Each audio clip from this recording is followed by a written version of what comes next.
Hi guys, today I have a great game, a recent game that I want to share with you guys, and this is Nihal Sarin with the white pieces against Nodirbek Abdusattorov with the black pieces.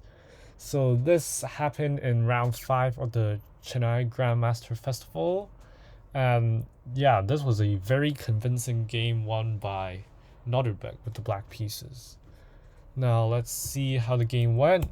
e4 c5, a Sicilian with bishop c4, which signifies that Sarin wants to kind of go out of theory and play something inferior, a close position.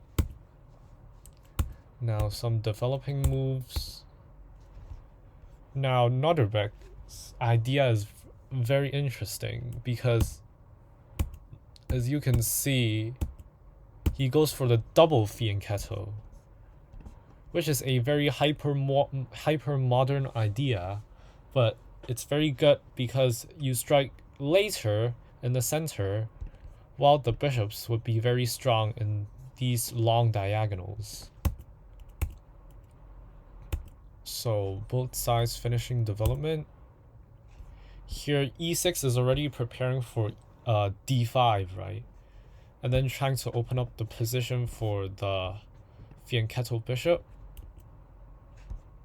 So this is a prophylactic move, getting ready to respond to d5 without the attack on the bishop. So white can decide to actually push for e5 instead to close the position.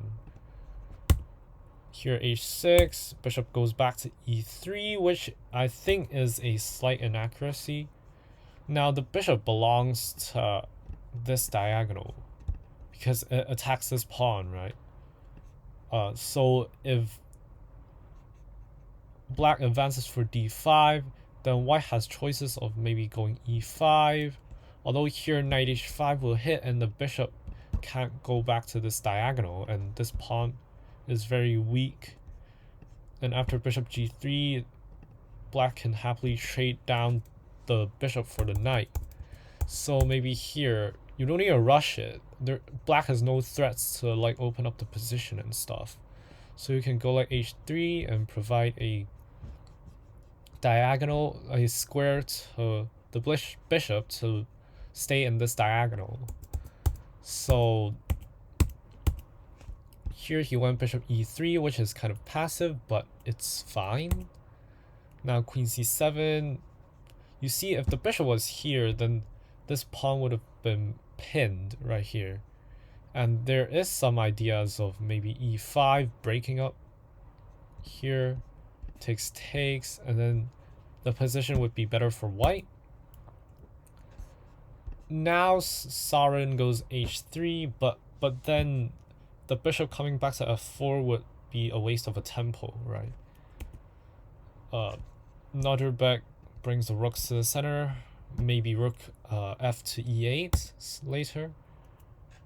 Now this is a very typical idea. I don't know why it's given an inaccuracy, but it's to just get the knight to g3. But maybe because there's a rook here, you may want to move the queen away, maybe to e2, or c2 should be better. But c2, it blocks the bishop's way back, but then the bishop still has a2. So maybe moving the queens to c2 would be better. Now a very interesting move here, e5. So basically what this says is I'm not gonna play d5. I'm gonna lock the position up first, but then I can have some f5 or c4 breaks. As you can see later, queen, sidesteps and threatens the h6 pawn. Black just defends it.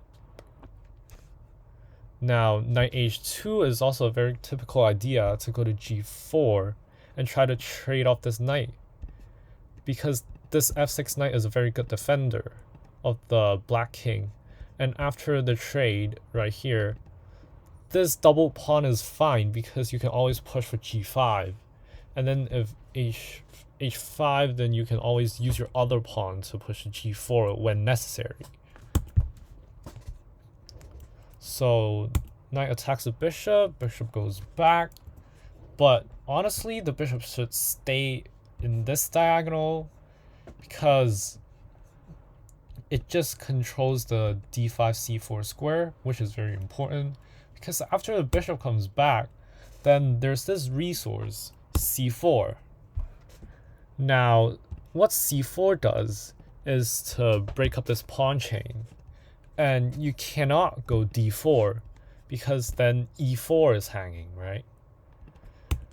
So white captures a pawn, but then e4 falls, and white's center just collapsed. And if the center is open, then the side attacking is not happy, because when the center is open, a lot of pieces can maneuver to the center, and it's very hard to conduct an attack in the side. Here knight d2, and Nodirbek preserves his bishop. This bishop is nice, it's eyeing this king, but then this bishop is also very good, eyeing this g2 pawn, which later proves to be useful. Now Sarin just moving his queen back and forth, I don't know why. And d5, Nodirbek strikes, right? You see the side with the fianchetto bishops wants to open up the position, right? Because after you open up the position, these bishops would be very strong because it's not staring at pawn walls anymore. Now takes. See? Sarin went queen c1, queen d1, queen c1. He has nothing to do in this position. Now f5, expanding, right? There's a kingside majority, why not just use it to attack Sarin's king? Knight back to f3. Now the knights are very strong. And then here rook fe8, just protecting this e5 pawn and getting ready for this e4 push. Now the knight hops in, but then this d3 square would be a very good outpost for the knight. And here, I don't know, a6, maybe just a prophylactic move to stop knight b5, but it wasn't necessary. But why not, when your opponent can't do anything, and just pass back the move to him and let your opponent think. And then now this is a very, very simple tactic that just, I think Sarin just missed because he's low on time. But really, when a position is that good, there's a lot of tactics that appear.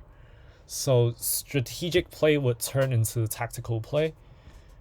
Now, the point behind knight takes f2 is if king takes, there will be a fork right here. And you see there's two defenders, three attackers. You might think, oh, white is fine, but then after takes, and then this attack is very strong. The king can't hide back into this kingside corner, and then bishop comes in. No, this bishop comes in with tempo. And then when the queen moves away, then this is checkmate. And even if you don't see this sacrifice, then even queen f4 check is very strong. Because if the king stays in the middle, then after takes, and yeah. Just there's too much attackers around this poor white king. Now even a simple taking right here would be very strong, but then Sarin just went back with the king right here, and going back with the king is basically just giving back the piece right here. But I mean, there's no choice. If you go down that extreme line, then your king would be very weak, and you still give a piece back. Now here knight f4, and the g2 pawn is already very weak. See, this bishop that he preserved and this knight together would be very strong. And here, pause the video and find the best move for Nodirbek. Here you can actually just take on g2. Now, why can you take on g2? What happens if rook takes? Now, if rook takes, can you find this move? This move is actually to sacrifice another rook. Because after pawn takes and bishop takes, if the king moves, then you can just trade queens and then put pressure on a pinned piece. And if you block with the rook, same thing. Trade and put pressure on the pinned piece, and black is just totally winning right here. So Sarin again didn't take, but now his king is just really exposed because he just blundered 2 pawns in front of his king. And now here's a knight fork, and I think you see the move. Now you want to keep up the momentum, right? So you just sack the rook, you don't care, and then you just play the knight back. And this king is just wide open. You may form some battery right here. The rook is very active, and the bishop is the bishop might not be doing anything right now, but firstly it's a good protection for the king, and secondly it may come to e5 someday. So you see the battery here, and the only way to stop queen h1 is knight g3. But now black just puts white in a pin, and this bishop is just gone. Now if you go for this counter-attacking bishop d5, it won't work because after takes, there's this in-between move. And now you just have to take the bishop, but here white is just down too many pawns. The king is still open for attack, and white can try this, but I don't think white could survive it. So Sarin went rook e1, but now a very simple touch to the game is just the final move f4, and Sarin resigned. So what's so good about f4?